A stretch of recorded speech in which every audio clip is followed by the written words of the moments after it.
The Pillars of Creation, in mid-infrared. NASA's James Webb Space Telescope has snapped this view of the Pillars of Creation, in mid-infrared light, showing us a new view of a familiar landscape. Thousands of stars have formed in this region. This is made clear when examining Webb's recent near-infrared image. But in mid-infrared light, the majority of the stars appear to be missing.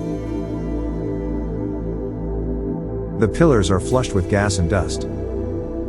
While mid-infrared light specializes in detailing where dust is, the stars aren't bright enough at these wavelengths to appear. Instead, mid-infrared light excels at observing gas and dust.